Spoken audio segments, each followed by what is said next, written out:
You ever been at a party and get asked to play something, and you suddenly realize that nothing you know really works as solo guitar? I used to hate that. I never really focused on solo guitar because I thought it was just too hard. But the truth is that there are plenty of tunes that are ideal for solo guitar, even if you're not an advanced player. Watch What Happens is a perfect example. It's a beautiful tune. It's not that difficult to play solo. In this video, I'll show you how to arrange it using chords you already know, and I'll also share some tips on how to improvise over it. I'm Dr. George, jazz guitarist and longtime music professor at major universities. I make jazz guitar simple by stripping the theory down to what really matters so you can focus on making music. Joe Pass famously recorded his Virtuoso album unrehearsed in 1 or 2 takes. Now, while I'm no Joe Pass, I like the spirit of that, but I need a little bit more preparation. My approach is to create a basic arrangement that I can embellish and improvise over. So here's the basic process. First, learn the song. You should break it down, learn the melody, the chords, and the bass line. Next, harmonize the melody using voicings that you already know. For non-chord tones, you can either play those as single notes or use approach chords. And if you can't find a familiar voicing, time to learn a new one. Also, remember, you don't have to harmonize every note. So now let's look at the song. The form is AABA, but it's 36 measures, which is essentially a 32-bar form with a tag. The most prominent feature is the call and response in the melody throughout, a long note followed by a short phrase. Now, in the fake books, you'll find this in E-flat, but I thought that was a little high, so I worked it out in the key of C. So now, let's look at the melody. The A section is very simple. It's the same phrase repeated 3 times, and then ends with a chromatic line.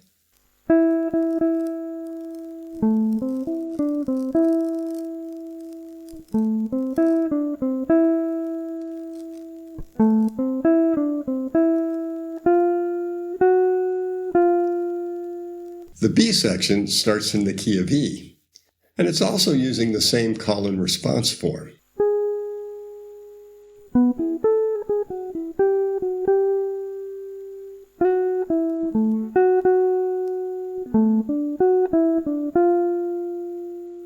It's almost a sequence, so it's changed slightly as it moves from E down to D and finally resolves back to C. And then the final section is the tag, and that's a chromatic enclosure on the tonic C.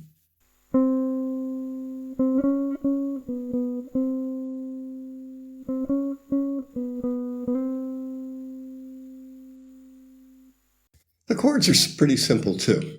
The A section is a real common progression: 1, 5 of 5, 2, 5, 1.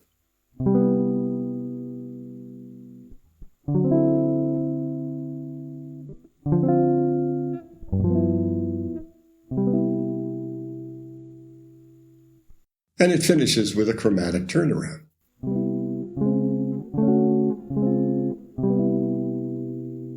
At the end of the second A, the chromatic passage takes you up to the key of E, beginning the B section.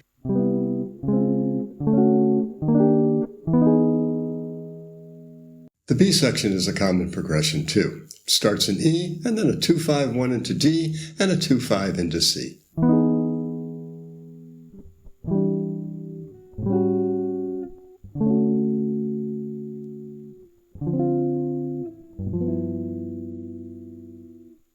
The groove is a bossa nova. You can play with fingers or a pick. The bass alternates between the root and the 5th or the root and the 3rd, and the rhythm is generally a dotted quarter and 1/8 pattern.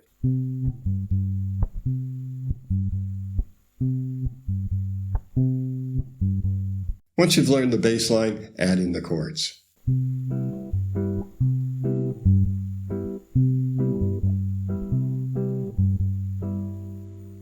So now, let's put this all together. I plan to harmonize the long notes and then play the responses as single note lines.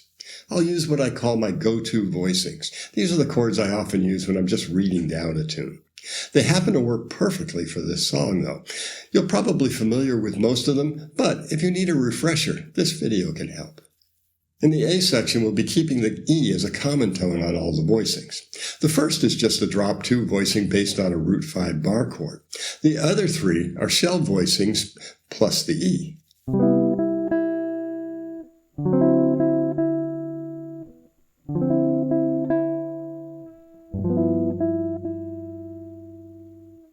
Now the C major 7 then moves up and down chromatically for the turnaround.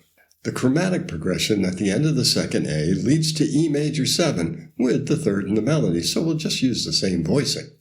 Now this is followed by a 2-5-1 in D and a 2-5 in C that will bring us back to the A section. We can use standard bar chords for all of these.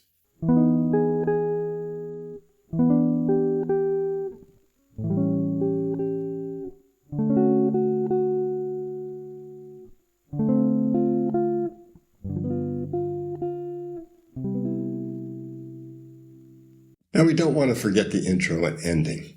The song already has a built-in tag. It will also work as the intro, so we'll just play the last 4 bars as the introduction.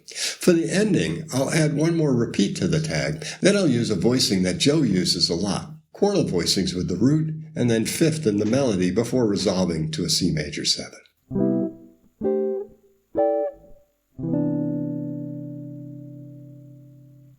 So now I'm ready to play this. I think of this arrangement as a framework. It's not classical music, so I don't want to memorize it and play it the same way every time. Why would anybody listen to it twice? You want to embellish and vary it each time you play. I'll start with some simple things. I'm going to break up the chords, throw some tritone subs in there, and maybe some neighbor chords too.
If you'd like a PDF of this arrangement, sign up for my free Patreon group. The link's down below. There's one more thing you should know. You don't have to play the melody all the way through in a chord solo. Now, I did in this arrangement, but often I move away from it and come and return later. It really depends on how familiar the song is. Now, if you want to extend the arrangement, you'll have to improvise in some choruses, so let's take a look at that. The A section's pretty simple. It's a progression 1, 5, 7 of 5, 2 minor 7, 5, 7, 1. So that's really all in the key of C, and the only note you need to worry about is an F sharp on that D7 chord. This is essentially take the A train, but with a slightly different turnaround. Now in the B section, you'll be going from E major 7 to D minor 7 and C major 7 using 2 5s. If you'd like some help with 2 5s, check out this video. Those chromatic progressions can look pretty intimidating, but they're not as hard as you think. Don't ignore the obvious, but don't be too obvious. You don't want to do the same thing on each chord, like running arpeggio. What you want to do is keep it simple. Find a couple of notes that work on one chord, and then resolve it on the next chord, so you don't do exactly the same thing. Then, on the third chord, do the same thing again, and then resolve it. Then add some rhythm to it, and you've got it made.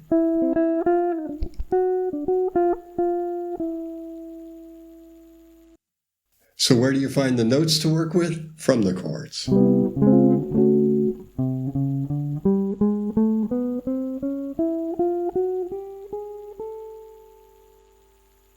While you'll play some single note lines in a solo, usually as fills, kind of like the melody does, a large part of your soloing should be chords.